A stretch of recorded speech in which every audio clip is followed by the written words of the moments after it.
this time, my eyes had landed on the book of Urza, chapter 4, and that was in the New International Version of the Bible, and it was verses 1 through 5.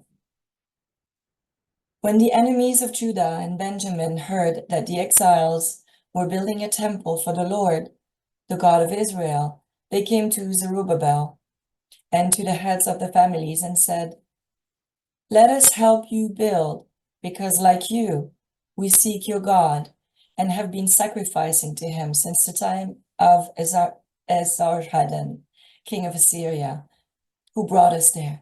But Zerubbabel, Joshua, and the rest of the heads of the families of Israel answered, "You have no part with us building a temple to our God. We alone will build it for the Lord, the God of Israel, as King Cyrus, the king of Persia, commanded us."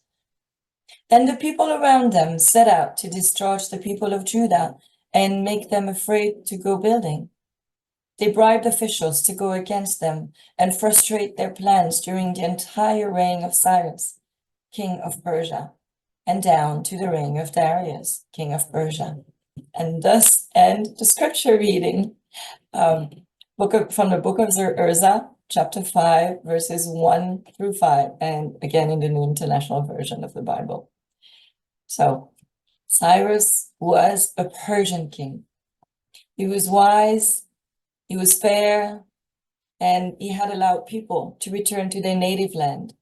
And then those who returned were mostly Jew, but they had to rebuild.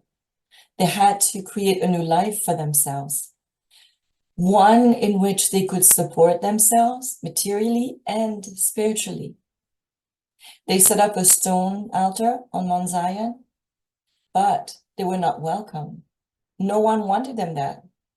Samaritans eventually offered them help to build a temple, but Zerubbabel and Joshua didn't want their help because Samaritans were a mixed race. They were considered inferior to Jews. The Samaritans took offense, and then as a result, they did everything they could to make them stop building the temple. The Jews eventually stopped building their temple. According to Charles Fillmore, Judah and Benjamin represent praising God and having faith. The temple often represents our body, and building the temple is to regenerate the energies of spirit into our body. Because remember, our body sits in our spirit. It's not the other way around. Assyria represents the dominance of intellectual thoughts over spiritual thoughts. The Samaritans, those who are of mixed race, well, they're mixed. And the mixed things are the conflicting thoughts that we have. So the people bribed officials, and that really means that the conflicts of the material thoughts win over the spiritual thoughts. So this scripture talks about the conflicts that we have internally when we are on the path of spiritual growth and unfoldment. On the path of life, actually. And the path is not straight. We often have good intention, but then the obligations and the temptations, all those things that we have to do, they take us on a different path. And perhaps it's to test our resilience and our commitment. And then we stray from the path.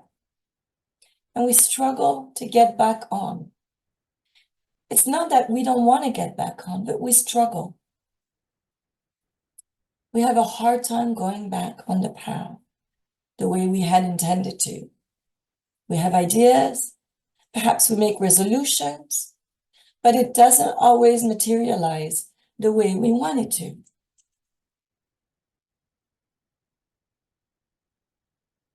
So we want to build a temple. We want to build a physical temple or an altar in our home. Yes, maybe that will help.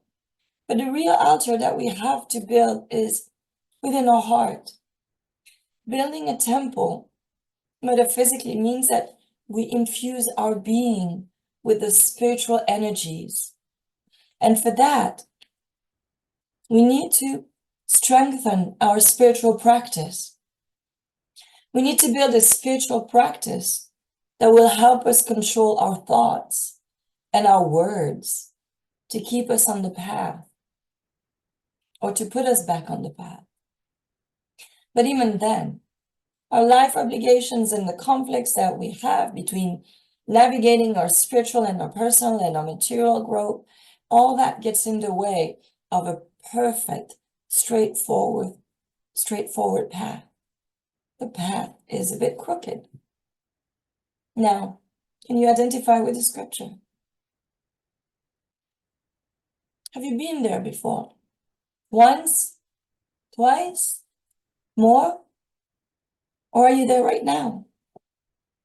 Are you feeling stuck somehow? Something that you wanted to do and you just can't find it within yourself? Well, I can relate with the scripture. See, I've been on the spiritual path for as long as I can remember. But then in my mid-40s, something happened. And it's like life catapulted me to a period of rapid growth, meditating every day for many years. And then bam, COVID happened. And then 18 months later, another change in my life happened. And then I had to shift my focus to my family and to my work. I had been warned that even though my life circumstances had changed, I had to keep my focus on my spiritual growth. I had a lot of reason not to focus on my spiritual development. I was busy. I felt tired. I deserved my rest. But then after a while, I got used to those circumstances and I had acquired a certain rhythm. Children grow up, and then after a while, some of those reasons became more like excuses. It was easier actually to numb my mind by scrolling mindlessly on my phone than to feed my soul with the spiritual data. Social media apps had taken over my soul nourishment. I would go on to find something spiritual to watch on YouTube, or perhaps I was looking initially to find something spiritual to watch on YouTube. But then I found myself scrolling endlessly. Couldn't find something that interested me. Thanks, social media algorithm. Well, now, can you relate? The Samaritans in our scripture are the mixed feelings that we have and the excuses that we make. Let me find some spiritual podcasts on YouTube. And then I end up watching cat videos. There are many of them, and they're also very cute. But seriously, it was really time to get myself together. Why going back on the path though? Well, isn't it what our soul wants? We need to feed our soul. And then what better than the energies of God to feed our soul? Remember, prior to incarnating, we might have had set a life goal related to spiritual growth and helping others to various degrees. Why do you think you were drawn to this church, to this community? What were you looking for that you couldn't find anywhere else? Why'd you come here? The good thing, though, is there's hope for all of us. You know, life is a series of cycles. And I can say that for me, there were certainly lessons and changes that I needed to go through for the past 3-4 years. And it changed my life circumstances. That's how it all unfolded. But the cycle is now completed or near completion. Now I'm ready to focus on something else. And I had this yearning for a while.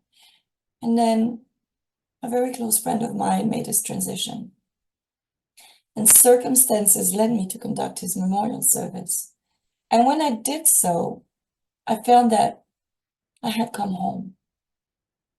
I felt it very deep inside of me. That's where I belonged. Life had been knocking on my door, and doing that memorial service for someone that I loved so dearly, it was challenging. But the feeling of belonging and the pure love that I felt after this service was really the way that life had shown me that it was time to refocus on my spirituality. And the time was right. I could spend more time watching cat videos, but no. And then, of course, there were other reasons.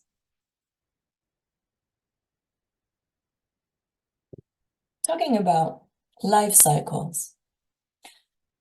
For those of you who are into astrology or follow other intuitive about the earth energy, you might have heard that humanity is going through a period of spiritual expansion in consciousness. And May is actually a time of growth and expansion. So now is the time. Yes, we have free will. So we have to choose what we do. Also, life aims towards balance. And I should know because I'm a Libra. And sometimes I can tell you I go very deep into something, right? Pendulum swings on one side. And then after a while, wham, it swings back on the other side. And our job is to kind of find balance and put the pendulum somewhere in the middle.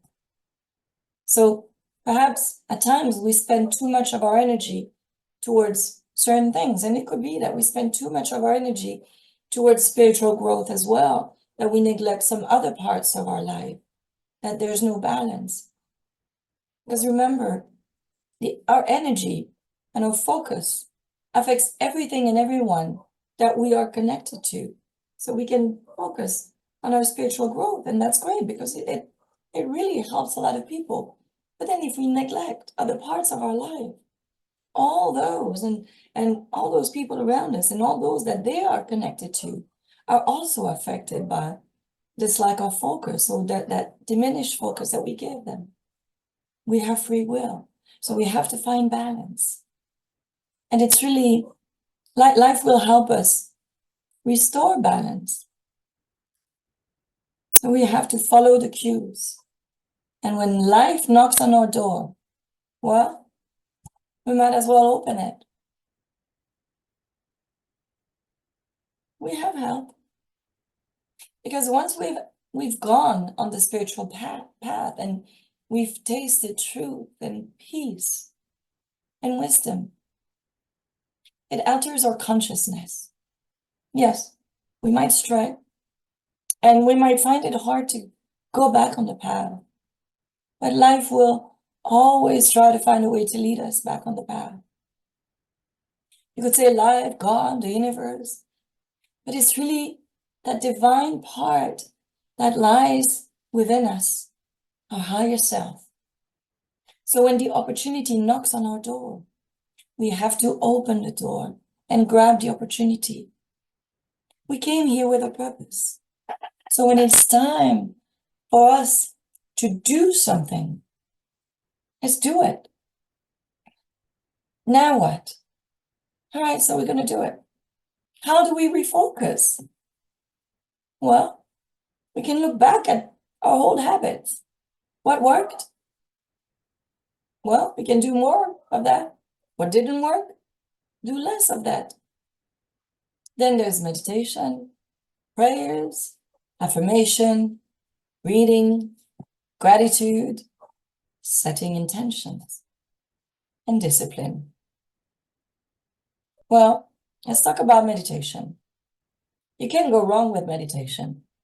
Setting a meditation practice helps us settle down our brain waves and our thoughts. We've got lots of obligations. or desires. We have commitments, thoughts racing through our minds. Meditation helps us settle all that down. And even if we judge our ability to meditate, meditation allows us to focus on the thing that we need to focus on. Meditation also helps us settle down so that we can hear that little voice within, that inner voice of spirit that guides us. Prayers.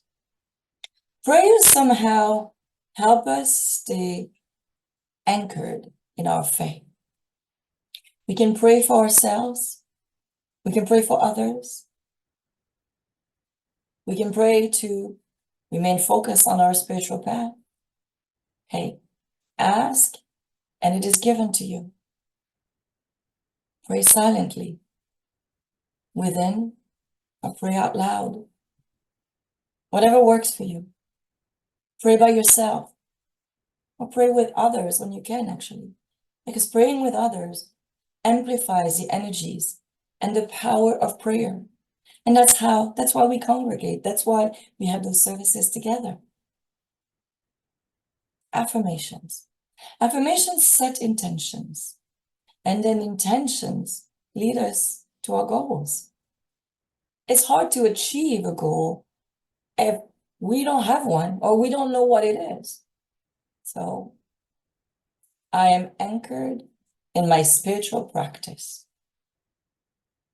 I am open to the energies of spirit, and I share those energies generously. Reading. Get a book. Get a book from an author that you like. There's plenty of books out there. Feed your soul with spiritual information. Gratitude. Gratitude also helps us stay anchored in God. Gratitude opens our heart and it reminds us of our blessings. It reminds us that God is generous. The law of attraction is always, always, always in motion. And when we are truly grateful, we send energies of love and thankfulness to Source. And what does Source do? Source sends us more of those things, more of those great things that we're grateful for, because Source is generous. Now the hardest, discipline. We must not make excuses.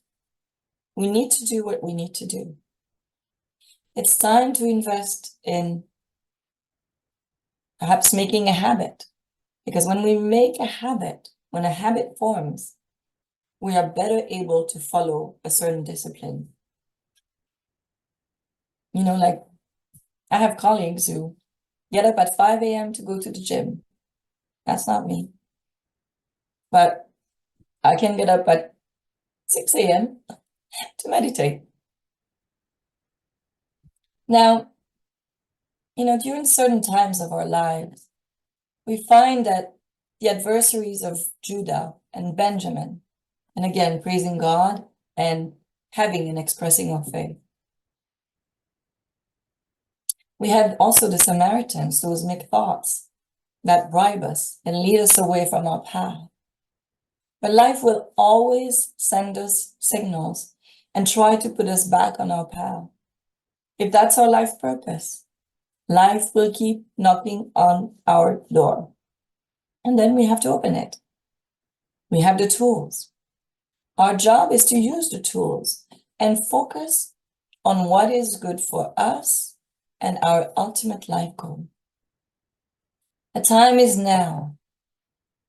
Stay on the path or come back on the path. Listen to the knock on your door. Come back and do what you came here to do. And you can follow Yogananda's advice. Read a little, meditate more, and think of God all the time. Many blessings.